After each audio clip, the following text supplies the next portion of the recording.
Vamos a quitarle el aire a la bolsa de la Camembert. Apoyamos en la encimera,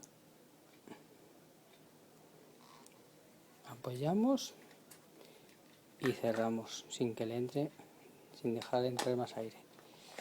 Cerramos bien.